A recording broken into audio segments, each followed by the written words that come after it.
Tonight, right here at 5 o'clock, we start with the story captivating the world, the ongoing and growing war in the Middle East. Today, Israel's military continued its retaliatory strikes on Gaza City. Israel's military says they struck more than 200 targets in Gaza overnight. Gaza's power authority says it has run out of fuel and electricity, and hospitals are filled to capacity with Palestinians who have been hurt. One American citizen in Gaza is now trying to evacuate with her 3 children, telling ABC News she feels abandoned by the U.S. Embassy. They say we're gonna get you, but we don't hear anything from them. We all wanna get out of here. Meanwhile, the attacks from the Hamas militants continue. A barrage of rockets were fired right there into southern Israel this morning. Israel's prime minister and opposition party leader have now reached an agreement to form an emergency unity government in the wake of the Hamas attacks. Now ABC's Rena Roy has more on the Biden administration's support for Israel.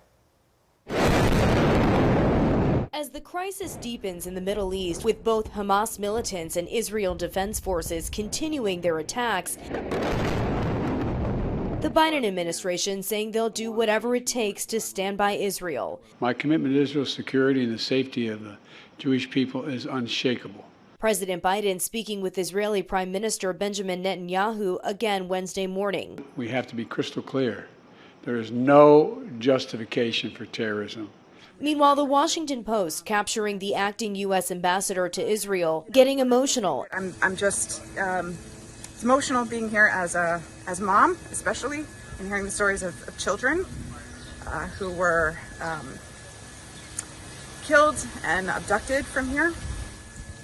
The sights, the sounds, and the smells are unimaginable. Israel's defense ministry releasing these images of a cargo plane delivering what they say is the first shipment of munitions from the U.S. And the White House says more help is on the way. The Gerald R. Ford Carrier Strike Group with several warships arrived in the region, and the Pentagon increased the number of American F-35 and F-15 warplanes in the Middle East, along with a replenishment for Israel's Iron Dome air defense system. This as U.S. officials try to track down at least 17 missing Americans. At least 22 have been confirmed dead. Secretary of State Antony Blinken heading to Israel Wednesday afternoon. We lost 22 Americans. That number could still go up, and it probably will. The U.S. fears Hezbollah, a terrorist group based in Lebanon, which has already fired rockets into Israel from the north, will open a second front in the conflict. President Biden has strongly warned others not to get involved in this. Hezbollah, in response, releasing a statement blasting Biden and condemning America's involvement in this war. Rena Roy, ABC News, New York. And tonight, a special edition of 2020 Israel at War is scheduled to premiere at 10 o'clock. ABC News will take you to Ground Zero and where we go from here. It is an hour-long special right here on WHAS 11. We are following some breaking news in the WHAS 11 newsroom right now. We want to tell you about it. Crews are on scene of a fire in the Newburgh neighborhood. The call came in just about an hour ago. It's happening near a transmission repair shop on Preston Highway. All of these photos have come from people there in the area, viewers sending us the photos and videos of what they're seeing. You can see a very large plume of black smoke. We are sending a crew there to the scene to learn more about exactly what's going on. We'll be bringing you that information as soon as it becomes available. But first, right now, let's take a live look outside as we are getting ready to see a little shift in our weather this week. Ben, today feels pretty nice. Yeah, it does. Very nice and mild. Some sunshine returning to the area after a lot of cloud cover, Shay, and temps in the upper 60s in most locations. And that's where we've been hovering over the last several days. It's been really a treat to be outside and enjoying that fresh air with that humidity low at 33%. Live view here over the Locks and Dam area in the Falls of the Ohio, looking toward at New Albany with our Honest Abe Roofing cam, put over our UL Health Camera Network on top of the Galt House here. And those temperatures are in the upper 60s to around 70 degrees. degrees in the metros. We expand out a little bit. Similar temps are really across the board throughout our WHAS 11 viewing area. A little warm front to the north, a couple of light rain showers up around Indy, but that's about it. You can see the extensive cloud cover that we've had, but that is going to be gradually clearing out as we head through the evening time. So Futurecast once again remains quiet this evening. Temperatures will be in the 60s, so not dropping off as quickly as our last few nights, and our low temperatures not as chilly, lows in the 50s, so comfortably cool as we get started for our Thursday.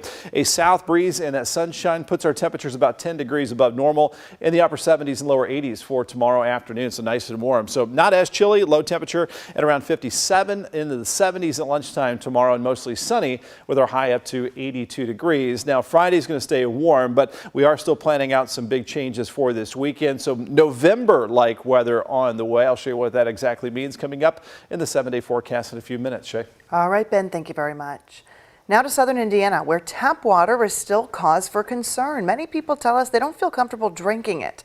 WHAS 11 was the first station to cover this story last week. Tonight, Focus reporter Travis Breeze and senior photojournalist Alyssa Newton went back to Salem, this time with documents from the state, pushing for answers.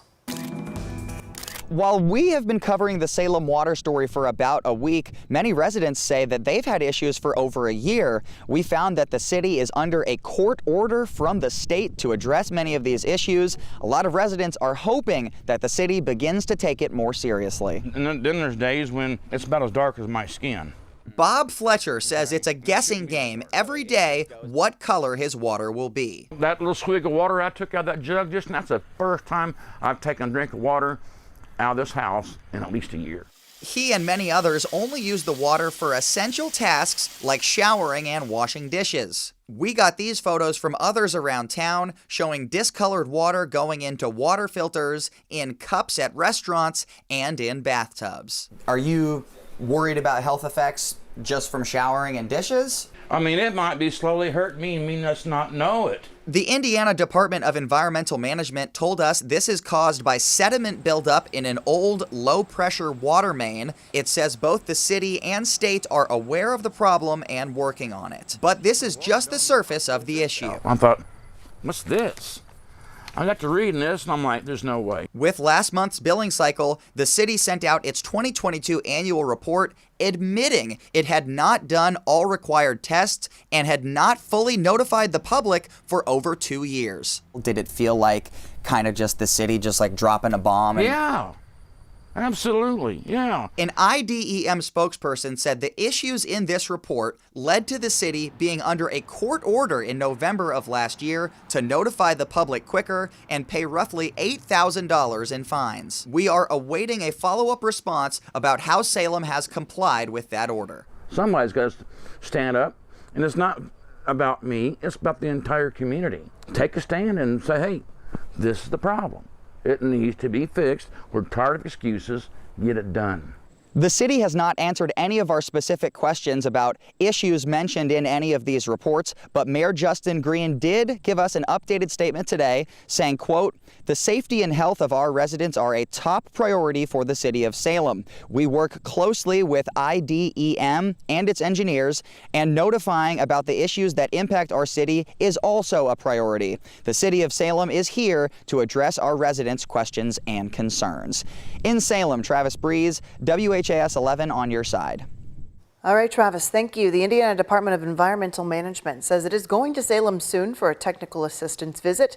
We're also told the EPA has offered assistance up there in Salem. Since the 1940s, Kentucky has been home to more than 500 tons of chemical weapons. New today, the final stockpile has been destroyed.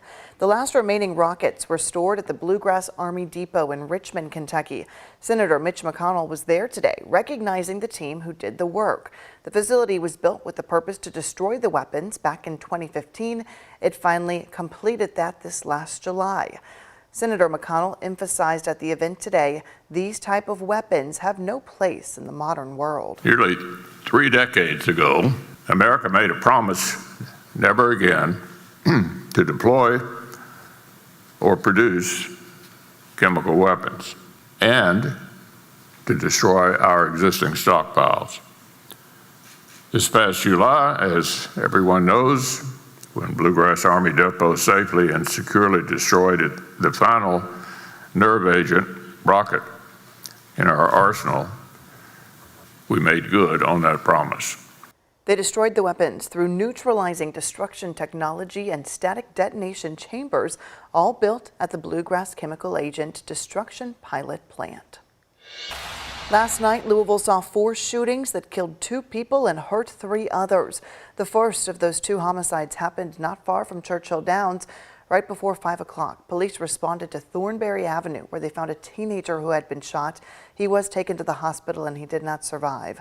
The second homicide happened an hour later, 6:30, near the Hazelwood and Beachmont neighborhoods. This is what the scene looked like there on Taylor Boulevard, right near the Watterson. Metro Police say they found 2 men shot at this scene. One died at the hospital. The other is expected to recover. And during that same time frame, a man was shot on North 37th Street near West Main. He was taken to the hospital for treatment. Shortly before 7, police say a woman was shot in the leg on Lindsay Avenue. LMPD has arrested someone in her shooting, and she is thankfully expected to recover. Well, now a new and creative challenge to get more police officers out of their cars and patrolling Louisville's streets. It comes after a large forum last night where members of the Highlands said public safety is still their top concern. Senior reporter Isaiah Kim Martinez and photojournalist Emma Geffner show us how that new program involving a Fitbit is going to work. Well, the goal is for 5th Division officers to get to know the people they serve better, and in turn, when issues do arise, that same community comes right back to help. We're going to give you a Fitbit, and we want to see how many steps you can take while you're on your patrol.